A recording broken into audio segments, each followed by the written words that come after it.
लड़की के कमरे में, इसके बिस्तर पर, इसके बाथरूम में और इसकी अलमारियों में और इसके सामान पर ससुरालियों का कितना हक है या नहीं है? तो कितना है?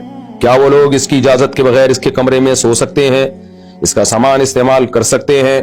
और अगर नहीं तो इनको प्राइवेसी में दखल अंदाजी से रोकना शौहर की जिम्मेदारी है या बीवी ही को लड़ झगड़ कर अपना हक हासिल करना होगा?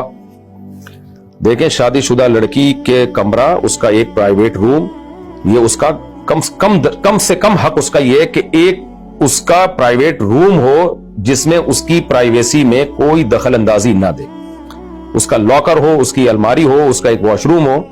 इन चीजों में ससुरालियों का घुसना ये परले दर्जे की बदतमीजी बल्कि एक नंबर की बेशर्मी है। ये मसला पहले भी मैं मिंबर पे बयान के दौरान बता चुका हूं, क्योंकि इस तरह की चीजें कुछ मुशाहिदे में आती हैं कि सास साहिबा धाड़ करके कमरे में घुस जाती हैं, सालियां घुस जाती हैं, सालियां कह रहा हूं, वो जो शौहर की बहनें होती हैं, वो नंदे होती हैं, वो घुस जाती हैं, भाभियां जो है वो भाभियां तो नहीं होती ससुराल में, जो भी होती हैं बहरहाल वो घुस जाती हैं। तो ये गलत चीज है। तो हर शख्स की एक प्राइवेसी होती है, हर औरत की, हर मर्द की एक प्राइवेसी होती है, उसमें किसी को घुसने की इजाजत नहीं है। तो जब भी किसी के घर में जाएं, कमरे में भी जाएं, ये कुरान का साफ तौर पे हुक्म है कि जब भी कहीं जाओ तो अल्लाह फरमाते हैं इजाजत लेके जाओ। और हदीस में आता है, बुखारी की हदीस है, इन्नमा जुइलल इस्तिज़ानु लिअजलिल बसर।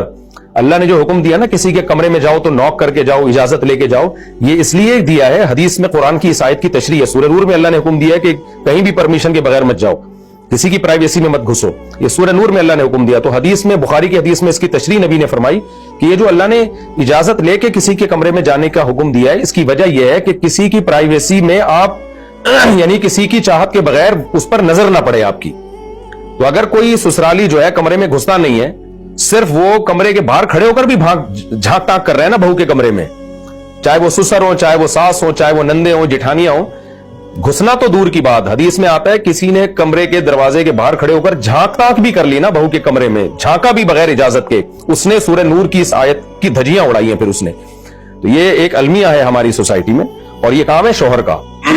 औरत डायरेक्ट करेगी तो फड्डा होगा जेठानियों से और ससुरालियों से। तो शौहर का काम है आदमी बने, इंसान का बच्चा बने, मर्द बने, वो जाके बोले कि भाई ये मेरी बीवी का कमरा है, आप काइंडली आप लोग जो है इसमें नॉक करके आया करें। हाँ, दरवाजा खोला हुआ है और सब जो है ना सबको इजाजत दी हुई है। बाज मौके ऐसे होते हैं जैसे खाना लगा हुआ है तो सब आ रहे जा रहे हैं, वो एक अलग चीज है। नॉर्मली भाई किसी को भी घुसने की इजाजत नहीं है और किसी को भी अलमारी का डोर खोलने की इजाजत नहीं है, दराजों में घुसने की इजाजत नहीं है। तो ये शौहर की जिम्मेदारी है, इंसान का बच्चा बने, कोई आदमी बने, पजामा ना बने। ये मैं कई दफा बयान में कह चुका हूं।